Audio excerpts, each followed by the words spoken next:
शंकर और रमेश अपने बच्चे दिशा के साथ शंकापुरा गांव में रहते थे, पर गांव में रमेश का अपना कोई खेत या जमीन नहीं थी।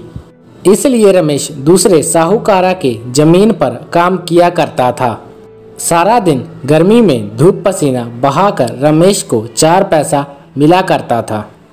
तब जाकर रमेश रोटी की व्यवस्था कर पाता था। हे भगवान, कितनी गर्मी है, मेरा शरीर तो पसीना पसीना हो गया। अरे सीमा, कहाँ हो? आ रही हूँ। ये लो ठंडा ठंडा शरबत पी लो। मुझे पता था तुम गर्मी में आओगे, इसलिए मैंने बना दिया। सचमुच तुम्हारे हाथ का शरबत पीकर गर्मी और थकावट दोनों दूर भाग जाती है। अरे मैं तो तुम्हें बताना ही भूल गया, दीपक भैया का फोन आया था। दिल्ली शहर में बुला रहे हैं। वहाँ किसी कारखाने में 6 से 7 हजार की नौकरी मिल जाएगी। मैं सोच रहा हूँ कि हम सभी दिल्ली चलते हैं। गांव में तो कोई काम समझ ही नहीं आ रहा। पापा, हम दिल्ली जाएंगे चुक ट्रेन में? हाँ बच्चों, हम अगले महीने तुम्हारे चाचा के पास दिल्ली जाएंगे। पर जाने की टिकट तो बहुत महंगी है जी। हमें पहले टिकट का इंतजाम करना होगा जी। अरे सब हो जाएगा, तुम चिंता मत करो, मैं थोड़ी और मेहनत ज्यादा कर लूंगा। रमेश शहर जाने की आशा में खेतों में ज्यादा काम करने लगा। खेतों में ज्यादा काम करने से रमेश की तबीयत खराब हो गई और गांव के डॉक्टर ने भी जवाब दे दिया। देखिए बहन जी, इनका इलाज यहाँ होना बहुत ही मुश्किल है। इनका इलाज शहर में ही हो सकता है। अरे अब क्या करूं मैं? अब तो सिर्फ एक ही रास्ता है, वो है साहूकार से मदद मांगनी होगी। सीमा साहूकार से मदद मांगने के लिए जाती है। अरे ठीक है सीमा, मैं तुम्हें 5,000 रुपए दे तो दूंगा, लेकिन बदले में तुम मुझे अपना घर 5,000 में बेच दो। राम जाने तू मेरे पैसे लेकर चली जाए और वापस ना लौटे तो मेरे तो 5,000 खराब हो ही जाएंगे ना। फिर मैं तुम्हें कहाँ ढूंढता फिरूंगा। ठीक है, मैं अपना घर तुम्हें 5,000 रुपए में बेचने के लिए तैयार हूँ। सीमा रमेश और अपनी बेटी के साथ जैसे तैसे कर दिल्ली पहुंच जाती है और दीपक से मिलती है। सोचा था शहर में फैक्ट्री में आकर खूब मेहनत करूंगा और बेटी भी पढ़ लिख जाएगी, पर सब खत्म हो गया। सीमा, तुम मेरी कहाँ तक सेवा करोगी? शहर में दवाइयों का खर्चा, बीमारियों का इलाज तुम कैसे संभालोगी सीमा? दीपक भैया, आप ही इन्हें समझाइए।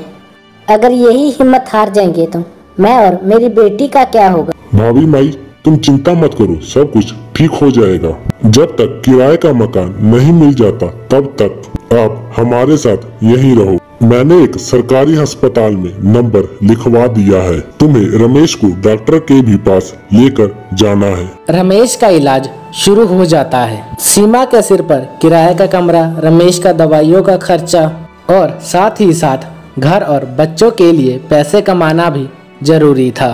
एक दिन ऐसे ही दीपक भैया और भाभी, ये लो, आप सुबह से हमारे साथ इन्हें लेकर अस्पताल गए हुए थे। गर्मी में आए हो, आप सब बैठिए, मैं सबके लिए शरबत बनाकर लेकर आती हूँ। सचमुच शरबत पिए हुए तो बहुत ही जमाना गुजर गया। गांव में थे तब शरबत पिया करते थे, यहाँ शहर में आकर सब कुछ भूल गए हैं। सीमा, तुम शरबत तो बहुत ही अच्छा बनाती हो, सारी गर्मी दूर हो गई। सीमा शरबत तो बहुत ही अच्छा बनाती है। जब मैं गांव में खेतों में काम कर थक जाता था तो मेरी गर्मी और मेरी थकावट सीमा के हाथों का बनाया हुआ शरबत पीकर मिट जाती थी। अब तो मैं काफी ज्यादा बीमार हो चुका हूँ। अरे रमेश, तू फिर से उदास हो गया? डॉक्टर तेरा इलाज कर रहे हैं ना? देखना कुछ समय में तू पहले जैसा हो जाएगा। सीमा, अगर तुम बुरा ना मानो तो तुम शरबत बेचने का काम क्यों नहीं शुरू करती, जिससे तुम्हारी कमाई भी हो जाएगी। बात तो तुम सही कर रही हो भाभी। शरबत जब शहर में लोग पिएंगे तो बहुत ही ज्यादा पसंद करेंगे। अगर तुम कहो तो मैं तुम्हारे लिए एक किराए का ठेला और कुछ बर्तनों का इंतजाम कर देता हूँ। ये काम बहुत ही अच्छा रहेगा। हाथ ही हाथ ताजा शरबत बनाओ और बेचो, देखना तुम्हारी बहुत ही अच्छी कमाई होगी।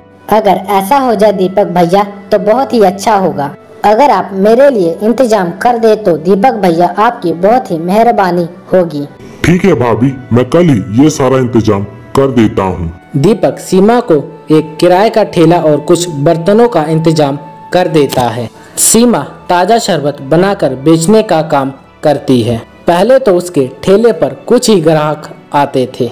जिनको शरबत अच्छा लगता था वह ग्राहक फिर से शरबत पीने आते थे। यह सब देखकर सीमा को बहुत ही तसल्ली हुई। सीमा के हाथों का शरबत ग्राहकों को बहुत ही ज्यादा अच्छा लगने लगा और लोगों की भीड़ बढ़ गई। कहते हैं ना दोस्तों, मेहनत का फल हमेशा मीठा ही होता है।